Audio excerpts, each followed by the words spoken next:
sobre as 7 sementes de tâmara, né? Livro que eu escrevi há algum tempo e que ele tem algumas peculiaridades. Uma delas é que ele foi escrito em vários momentos, né? Um dos momentos que eu me lembro bem é que eu estava indo para Uberaba. Na época eu fazia o programa de TV, eu continuo fazendo, mas eu ia sempre, né, presencialmente para fazer o programa.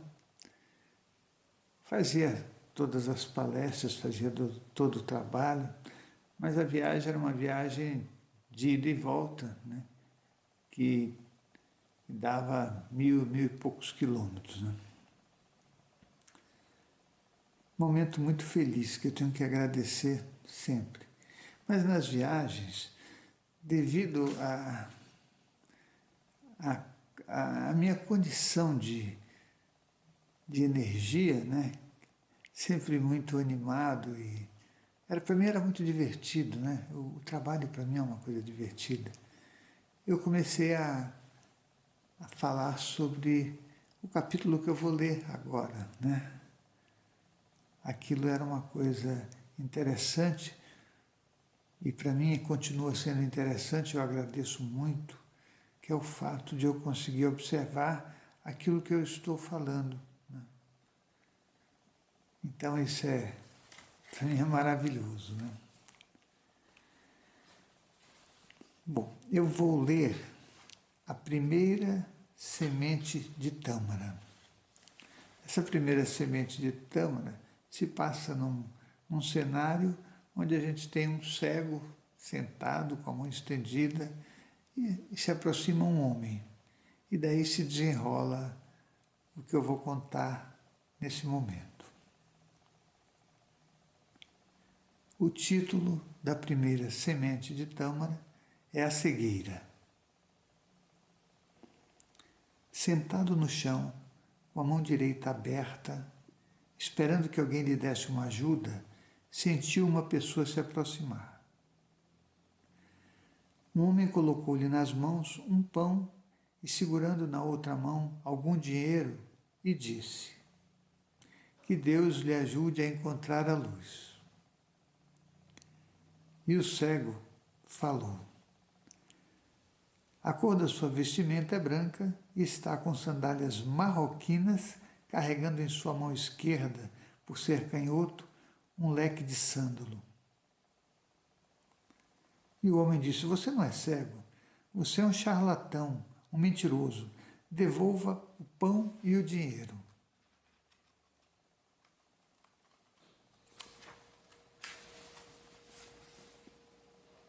E o cego: esse pão e esse dinheiro não vão me fazer falta, pode pegá-los. Mas gostaria que escutasse uma história.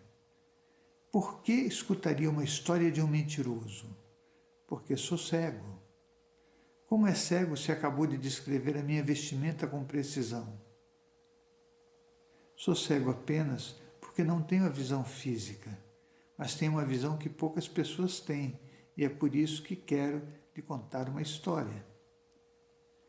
O homem ameaçou dar-lhe um safanão para verificar se era cego mesmo, e percebeu que ele não se movimentou para se defender.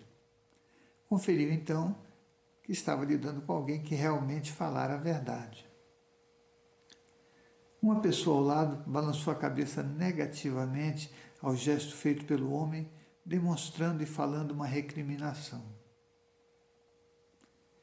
Esse gesto ameaçador não me assustou, porque sabia das suas intenções, disse o cego. Você viu que ia agredi-lo? Vi que você queria testar se sou realmente cego, porém vejo que você não vê. Por isso seria bom ouvir o que tenho para lhe falar. O homem ficou por um momento sem saber que atitude tomar e pegou um pequeno banco que estava ao lado do cego, perguntando: por que não usa o banco para sentar-se? O cego disse: ele é para as pessoas que querem me ouvir. Nesse momento, você. Por favor, sente-se. O homem se sentou, sentindo-se meio desajeitado, e ficou aguardando o cego começar a falar. Nem sempre fui cego. Teve uma época que era mais cego do que sou atualmente. Minha visão física era boa, porém a minha percepção da vida era tão ruim que mal podia me enxergar. E quando não conseguimos nos enxergar, temos atitudes iguais às suas, de desconfiança, raiva e agressividade. Eu era assim, desconfiança, raiva e agressividade. Até o dia em que um fato me aconteceu e iniciou o processo de mudança radical na minha vida. Conheci um homem chamado Elifas, que me propôs fazer 3 perguntas. Mas antes disse que eu não conseguiria responder nenhuma delas. Achei aquilo um abuso e falei que poderia fazê-las. Com toda certeza, alguma coisa eu saberia em relação ao assunto que seria abordado. O homem começou a rir e comentou que após o que eu havia falado, tinha certeza que não saberia responder. O olhar era limpo e a face não deixava nenhuma sombra de dúvida de que era uma pessoa segura e honesta. Vou lhe fazer uma primeira pergunta e, se não souber responder, pensarei se devo fazer as outras 2. Pensando bem, vou fazer todas as perguntas e você pensa sobre elas e depois me diz se quer respondê-las. As perguntas foram feitas uma em seguida a outra e aos poucos fui percebendo o quanto eu era cego. Agora, com certeza, você quer saber quais foram as perguntas feitas por Elifas. Porém, só vou revelar a primeira, pois sei que ela será sem resposta. A primeira pergunta: como um cego pode ver as cores?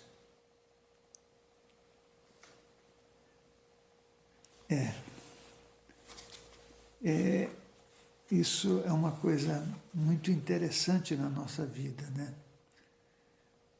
Nós não conseguimos, nem com a visão física perfeita, enxergar a vida.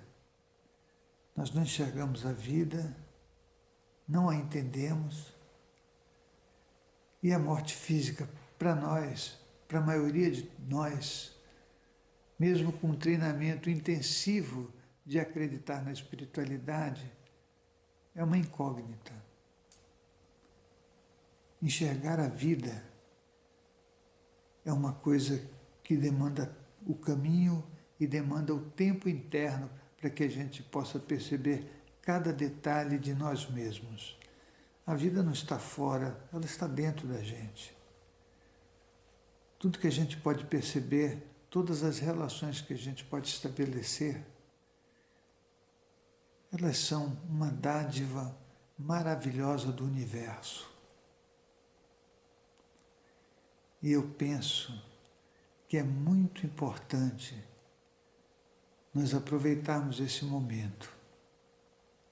É um momento tão bom e tão glorioso que mesmo durante as várias vidas que nós já tivemos aqui e que mais nos amestraram e condicionaram do que nos trouxeram à luz, nós temos a grande chance de entender toda essa história.